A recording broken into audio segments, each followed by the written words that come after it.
दोस्तों आज हम आपकी बात कराएंगे क्योंकि आज से 7 महीने पहले वार्ड नंबर 30 के अंदर कुछ गलियां बनी थी और वो गलियां आप देखेंगे पीछे से बहुत बुरी कंडीशन के अंदर हैं, हालात बद से बदतर हैं उनके। और आज मैं आपकी जिनसे बात कराऊंगा, आप सरदार साहब हैं हमारे, और आप ऑन बिहाफ ऑफ एमसी जो वार्ड नंबर 30 की एमसी हैं, उनके बिहाफ के ऊपर मैं इनसे कुछ सवाल पूछूंगा और ये मेरे को उनको जवाब भी देंगे।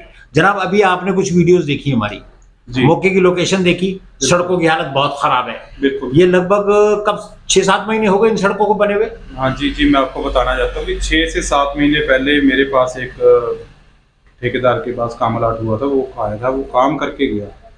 काम करने के बाद कुछ समय तक तो वो ठीक रही, बट अब धीरे धीरे जगह जगह से वो दबने लगी, जिसकी वजह से मेरे को भी लोगों ने कई बार वहाँ से मैसेज आया कि इसे ठीक करवाया जाए। तो मैं भी एक्शन साहब से और मैंने जेई साहब से कई बार उसकी कंप्लेंट भी की है।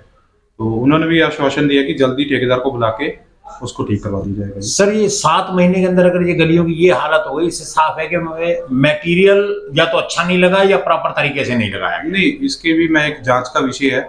मैंने अभी एक्शन साहब को यही बात बोली थी कि एक्शन साहब या तो इसका प्रॉपर तरीके से हल किया जाए या इसकी जांच भी की जाए, क्यों किस वजह से ये बैठी है। उसका वो टेक्निकल इशू है, वो एक्शन साहब बताएंगे। बिल्कुल। मुझे तो ये लगता है, ये आप बुरा ना मानिएगा, ये एक्शन साहब हो चाहे एमपी साहब हो चाहे जेई साहब हो, कुछ भी हो, मुझे तो लगता है कि सब मिली भगत है। क्योंकि मैं अक्सर इनकी वीडियो, इनकी सड़कें ही पकड़ता हूं मैं, और अक्सर ऐसा होता है। और वो ठेकेदार साहब, कभी दोबारा आपने उनसे कॉन्टेक्ट करने की कोशिश की?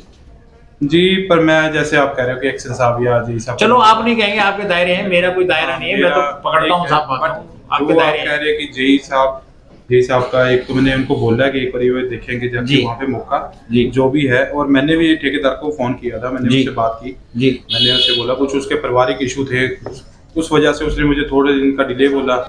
अब देखो, मैंने उससे फिर भी मेरी 2 दिन पहले बात हुई थी उससे, मेरे को उसने 2-3 दिन का वक्त दिया था कि मैं 2-3 दिन के लिए आऊंगा, फिर मैं आके करवा के जाता हूँ। उस सॉर्ट आउट करेगा, उसका काम है। इसका मतलब अगर उन्होंने 3 दिन का समय दिया है तो मतलब आज बृहस्पतिवार है, तो उम्मीद है कि सोमवार मंगलवार अगले हफ्ते से काम शुरू होने की उम्मीद है। मुझे तो पूरी उम्मीद है। अगर मुझे जो वक्त उसने दिया तो शायद सोच समझ के दिया होगा। ठेकेदार साहब, आपसे भी एक निवेदन है, यहाँ पर अब आप मान सम्मान हमारे एमसी साहब का है, ध्यान से आइए, काम करिए। आपने सरकार से पैसा लिया और ये पैसा हमारे आम जनता का है, आपको काम ढंग से करना पड़ेगा आखिर। और निवेदन तो नहीं करूंगा मैं आपसे, बस आपको ना मैं आदेश दे सकता हूँ ना मैं निवेदन।